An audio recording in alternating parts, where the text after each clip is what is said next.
बिस्मिल्लाहिर्रहमानिर्रहीम। अस्सलामु अलैकुम वरहमतुल्लाहि वबरकातुहू। शर्मगाह को देखने का नुकसान।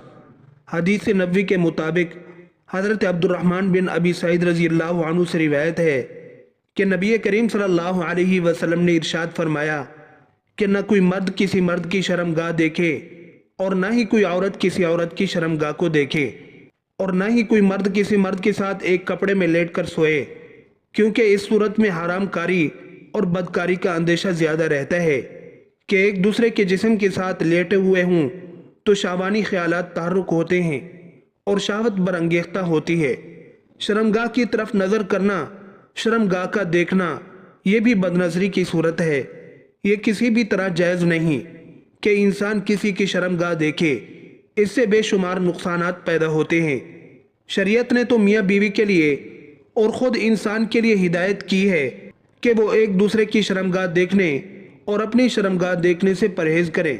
चुनांचे एक मुरसल रिवायत में हज़रत अब्दुल्ला इब्न मसूद रज़ी अल्लाह अन्हु रसूल अकरम सल्लल्लाहु अलैहि वसल्लम का ये मुबारक इरशाद नकल फरमाते हैं, इज़ा अता अहदुकुम अहलहु फलयस्ततिर वला यतजर्रदान।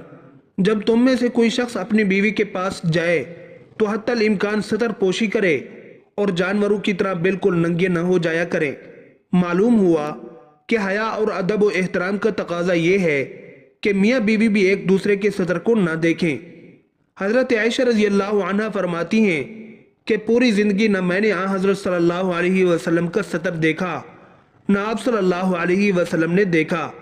इसलिए हमें भी सतर पोशी में हद दर्जे ख्याल रखना चाहिए।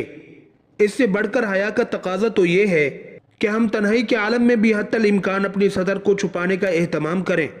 चुनाचे इस दुनिया में ऐसे इंसान भी वजूद में आए जिन्होंने हया के इस तकाजे को भी पूरा किया और तन्हाई में भी सतर खोलने से एतराज़ बरता। हज़रत अनस रज़ी अल्लाह अन्हु रिवायत करते हैं कि मशहूर सहाबी हज़रत अबू मूसा अशरी रज़ी अल्लाह अन्हु सोते वक़्त लुंगी के नीचे नेकर पहनकर लेटते थे कि कहीं सोने की हालत में उनका सतर न खुल जाए। हज़रत अबू बकर सिद्दीक रज़ी अल्लाह अन्हु ने एक मरतबा अपनी शर्म हया को बयान करते हुए अपनी तकरीर के दौरान फरमाया कि जब क़ज़ाए हाजत के लिए सहरा में जाता हूँ तो अल्लाह ताला से शर्म की वजह से अपने कपड़े लपेट कर जाता हूँ, यानी हत्तल इम्कान सतर पोशी का एहतमाम करता हूँ। इसी तरह नबी करीम सल्लल्लाहु अलैहि वसल्लम ने इरशाद फरमाया कि अल्लाह ताला हया करने वाला और सतर पोशी पसंद करने वाला है। इसलिए जब तुम में से कोई गुस्ल का इरादा करे तो किसी चीज़ से आड़ कर ले। मगर अफसोस कि तन्हाई में हम क्या एहतमाम करते, बल्कि आज दरियाओं समंदर के साहिल पर भी हम सतर का ख्याल नहीं करते। याद रखिए, वालिदैन के आमाल व अखलाक का औलाद पर बहुत असर पड़ता है। अगर हम शर्म व हया के तकाज़ों पर अमल पैरा होंगे तो हमारी औलाद भी इन्हीं सिफात व खसाइल की हामिल होगी, और अगर हम शर्म व हया का ख्याल न रखेंगे तो औलाद में भी इस तरह के खराब जरासीम सिरायत कर जाएंगे। अलावा अज़ीं सतर पोशी में लापरवाही का एक और नुकसान हज़रात फुक़हा ने लिखा है कि इसकी वजह से आदमी पर भूल और निस्यान का गलबा हो जाता है और ज़रूरी बातें भी याद नहीं रहती। अल्लामा शामी रहमतुल्लाह अलैह फरमाते हैं कि भूल का मर्ज पैदा करने वाली चीज़ों में से ये भी है कि आदमी अपनी शर्मगाह की तरफ देखे। हज़रत हकीम लुकमान ने अपने बेटे को नसीहत की कि ऐ बेटे, शेर और सांप के पीछे चाहे तो चल ले, मगर औरत के पीछे मत चलना। हज़रत सुफियान सौरी रहमतुल्लाह अलैह फरमाते हैं कि हज़रत रबी बिन खैसम रहमतुल्लाह अलैह अपनी निगाहें बंद रखते थे। एक मरतबा उनके पास से चंद औरतें गुजरी तो उन्होंने इसी तरह से अपनी आंखें बंद कर ली, तो औरतों ने यही समझा कि ये नाबीना हैं और उन्होंने अल्लाह ताला से अंधेपन से पनाह मांगी। बदनजरी अपने दामन में गुनाहों का समंदर रखती है और इसकी सजाएं भी सख्त हैं। बहुत से वाक़यात ऐसे भी सामने आए कि जिनसे मालूम हुआ कि बदनजरी करने वालों को दुनिया में भी बदनजरी की वजह से सजा भुगतनी पड़ी। चुनाचे हज़रत इब्न अब्बास रज़ी अल्लाह अन्हुमा से रिवायत है कि एक आदमी जनाब रसूलुल्लाह सल्लल्लाहु अलैहि वसल्लम की खिदमत में खून बहाते हुए हाजिर हुआ। आप सल्लल्लाहु अलैहि वसल्लम ने उससे पूछा, तेरी ये क्या हालत है?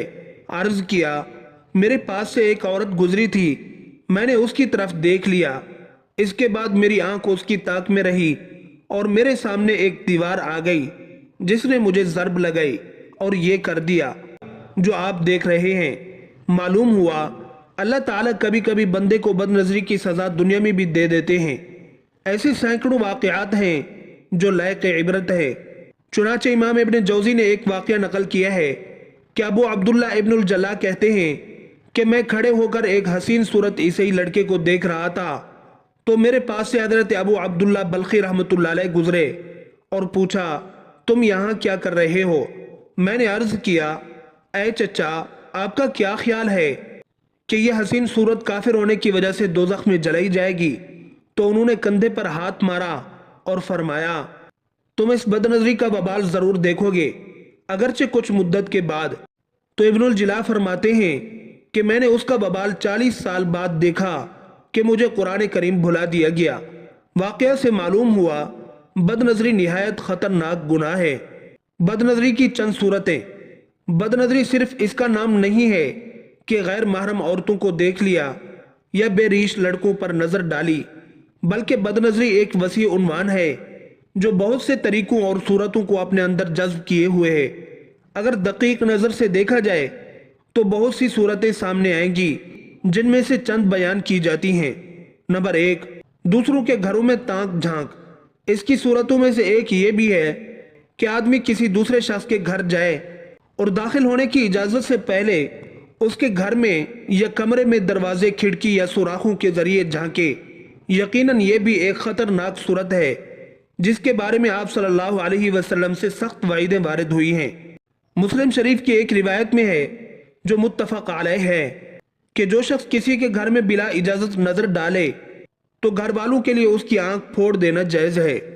حضرت عمر ابن خطاب رضی اللہ عنہ نے ارشاد فرمایا کہ جس شخص نے داخلے کی اجازت سے پہلے گھر کا صحن آنکھ بھر کر دیکھا اس نے گناہ اور فسق کا کام کیا۔ اللہ تعالی ہم سب کو ان باتوں پر عمل کرنے اور اپنی زندگی سنوارنے کی توفیق عطا فرمائے۔ آمین ثم آمین۔